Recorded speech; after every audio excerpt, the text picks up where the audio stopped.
And we're underway from Brooklyn. We go to Satu Sabali early, and she scores. Get her going early. You love to see that set where you got. Now Jones in transition. This is a Liberty team that doesn't necessarily want to play fast unless it's an easy bucket, and the first of the season for Ionescu. Meanwhile, Dallas under the Fernandez system, pace and space. But the mid-range assassin getting her first bucket. Becker's on the board. That's where she's so tough. She can just. Only had 5 points in her season debut to go with 2 turnovers against Golden State already with a quick 5 in the early going here.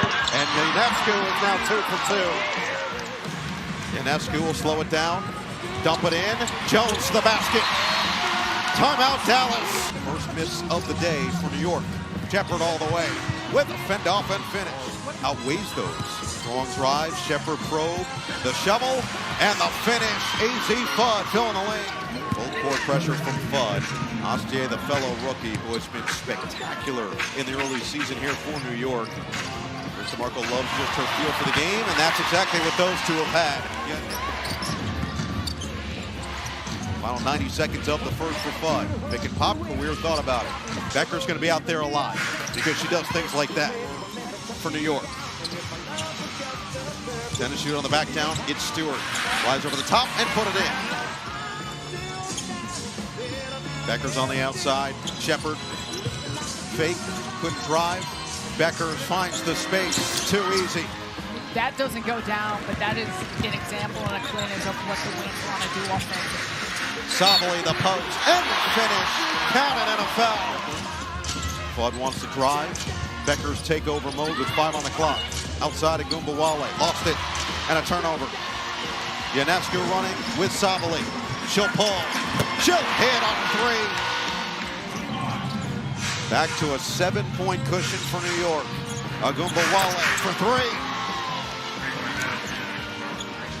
And those shots haven't fallen, but we are continuing to see as the Dallas gets stops around the run. Stewart underneath. Tough finish goes. Stewart. Becker's double. Back from Smith. Becker's attacks. Stop and go. Becker finds the space and gets 2 more. Creativity. 6 to shoot. Hook it, intercept it. Eyes up for Beckers. Shepard, back down. And finish through the contact and a chance for 3. As long as she can win her moments on the floor, she's going to feel good about her performance. Azzi finds Nylon. James, the look off. And finish tough with a left. Azzi says right back at you.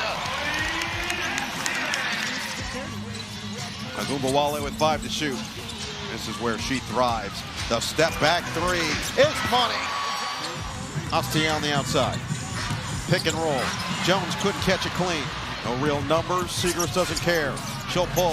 She'll hit the midi. Another 3. Gumbawale is feeling it. Great screen set by Beckers. Gumbawale. Hook it. Find the space, and that is pure from Shepard. In stride, Stewart. Up ahead, Johannes. The trailer is Ionescu. Extra for Sabali. Her 3 ball is true. Sabali was a player that set the tone out of the gates, and some great extra passing there for New York. Career will try to respond, and does from the outside. Great defense. She's never been a high-volume 3-point shooter, but she can knock him down. Gumbawale is unconscious. How they want to play, and Gumbawale always seems to come ready here at Barclays Center. 5 for 10 from 3 as Stewart ties the game. Driving kick, nice find. It's Fudd. She's hot. Azzi Fudd connects again. And another miss from Ionescu. In transition, Shepard will slow it down. Find the hot hand. Fudd sticks another 3. Now trying to win another title here in New York, and Azzi Fudd can do no wrong. Johannes on the outlet, up ahead for Gardner, behind the defense, and the hesitation allows for them to recover, but not for long. Gardner makes the right play. But Dallas has done a very nice job with their spacing and the quickness of their decision-making. Fudd with a steal. The rip and the rim run for Azzi Fudd. Detail in all the spaces on the floor. Inside, Beckers with position. Bailey, Gardner, Sabali, and Jones. He goes 1 out of 2. Sabali saves. Johannes Back to Sabli on the relocation. Drove for three. 18 on the game. Flood finally misses. The leak out, Sabli open for a second. Johannes could find her. You're walking into a situation that you've got a team that wants to contend for a championship. And that skip pass. Sabli was hot in the third. Can't stay that way. Gardner got a hand on it. Flood's the first one there. Numbers the other way. Flood sets. Flood hits for Dallas. Compares to 19 for New York. I try. I at least attempt. Jonquel Jones, the hoop and harm in transition. Inside. Jones had it stripped by Flood. Recovered by Stewart. Comes up short. Jones, the putback. As Ionescu's off the mark. And Jones with the putback. Jones has the last 7 for New York. Sabli has had some big moments up to 20. Inside it's Stewart. Shepard surrounded. Shepard dangerous with 2 more. Gardner will pull and connect. In that starting unit, they have gone 46 to 32, make it 48 to 32 in this second half. Clicking on all cylinders on the road. Got them rolling with their three-point shooting. Azzi Flood did it in the third, and then it was Beckers in this fourth quarter to take them home. This Dallas team is connected. Astier, Gardner, and she will let this go all the way down. The future is now for the Dallas Wings. Azzi Flood with 17 in the third. Paige Beckers with 24 on the day. Arike Agumbawale chipping in 19. And Dallas dominates the second half and wins this one 91 to 76. Wings now 4-3. The Liberty dropped to 3-3. We'll wrap it up from Barclays Center when we return. It's a 15-point win for the Wings. Having such a dominant win tonight. What a game. The Indiana Fever have finally beaten the Golden State Valkyries. And this game, you could cut the tension with a knife. It was chippy. It almost felt kind of like a powder keg that could explode at any moment. There were a lot of fouls, and each team was given 2 techs. That is 4 techs for the entire game, including one that Caitlin had no idea about. Caitlin Clark came back from the injury drama. And one game later, the WNBA already had another controversy on its hands. Great to be here with you guys today. Caitlin Clark makes her triumphant return. 22 points, 9 assists. She was this close to getting that double-double, but as soon as Stephanie White said, wait, she has 9 assists, you know what Stephanie White did? She said, hey, you, Missy, come here. Sit down right next to me on the bench. No double-double for you, Caitlin. You're gonna sit next to me. Oh, you hate to see it. Because yes, the Indiana Fever beat the Golden State Valkyries 90 to 82. Yes, Clark finished with 22 points and 9 assists. And yes, Indiana got the win. But that is not the moment everyone is going to remember. Everyone is going to remember Caitlin Clark and Janelle Salon getting tangled up, emotions boiling over, and both players getting hit with technical fouls. Things got a little edgy there right before halftime. Salute to Caitlin for standing up for herself and not taking any stuff from the Valkyries. Man, I don't think this was one of these situations where girls are hating on Caitlin. I feel like this was just Caitlin going after the ball. The girl hit her with a chicken wing. The girl should have let Caitlin foul her. Maybe they would have went to the line and got some cheap free throws.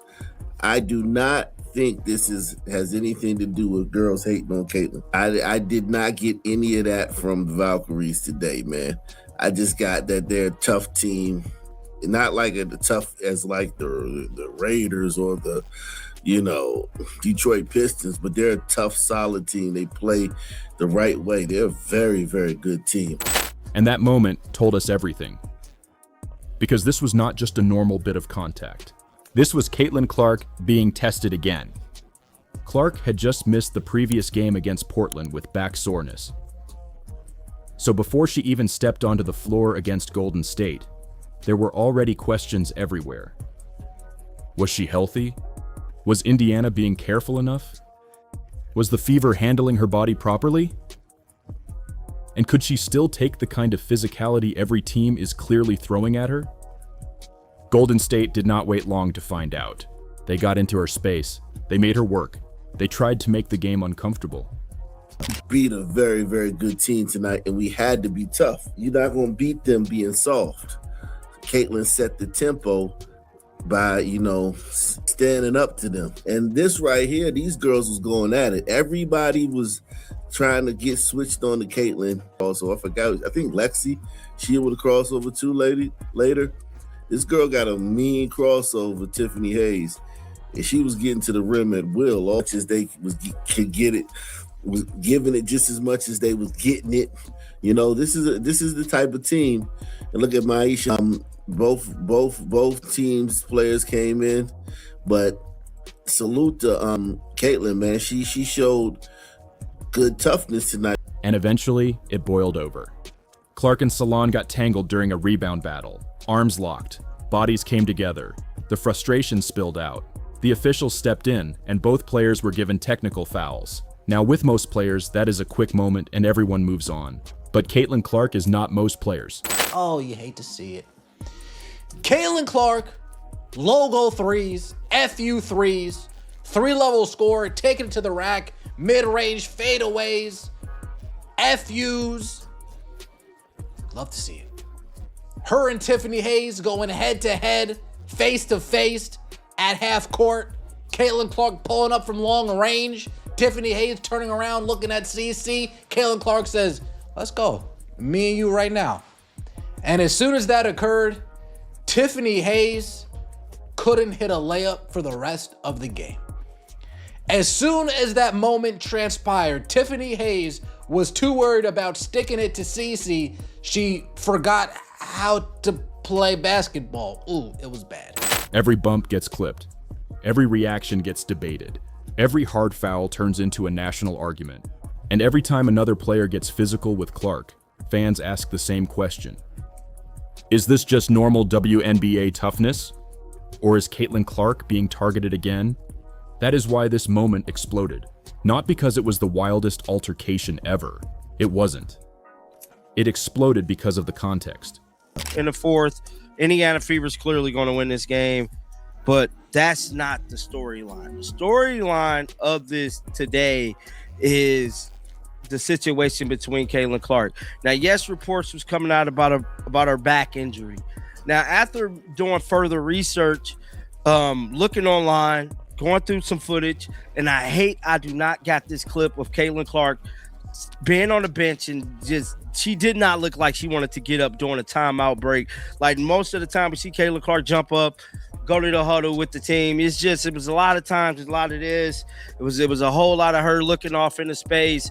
A lot of people is frustrated and pissed off with the Indiana Fever simply because there is a strong possibility that Caitlin Clark was potentially benched due to that situation that made headlines with Stephanie White, with her snatching her arm out of her hand, with her jawing off to Brianna January on the sideline.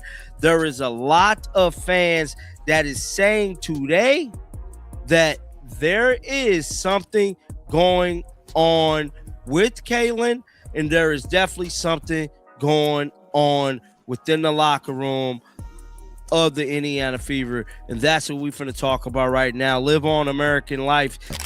Clark was coming off an injury concern. The Fever were already under pressure. Fans were already worried about whether Indiana was protecting her properly.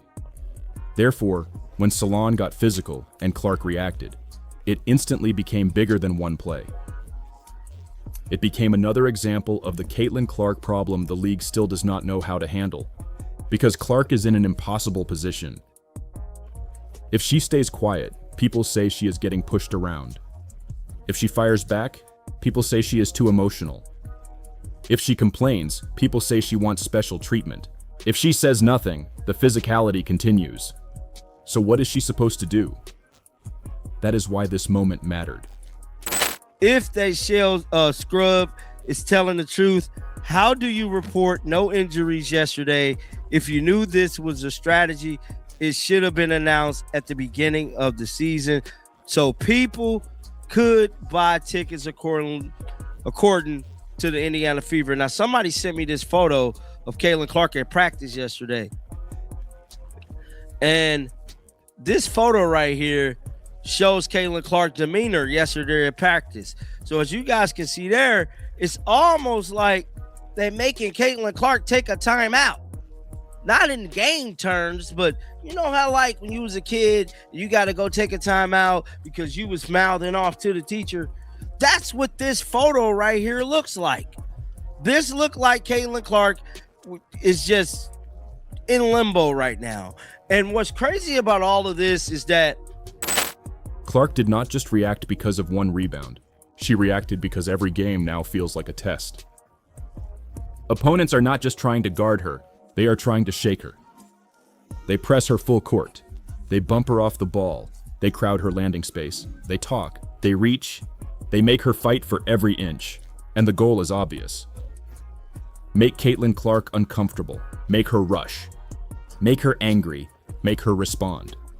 This is the junior goon squad to last year's Tina Charles, Marina Mabry-led Connecticut Sun. That is what the Golden State Valkyries tried to turn into with Caitlin Clark, but it did not matter because my demon was on timing and she tore him up. We got to get into Myisha Hines-Allen on this one. Welcome to Keep the Vision. Make sure you like, comment, subscribe, share the channel, hit that bell notification, hype the video. That'd be greatly appreciated. We got to get into it. So there was a few mix-ups here in this game versus the Golden State Valkyries. And what I noticed and what many people noticed was Myisha Hines-Allen was not hesitant. She was sprinting front and center. Who said what? Who trying to do what? Who trying to touch 22? What you want to do? We love that. We love that because for so long we watched Caitlin Clark get targeted and get flagrantly fouled, people poking her in the eye, people knocking her to the floor when the game is not even in play, and none of her teammates would step up and defend her.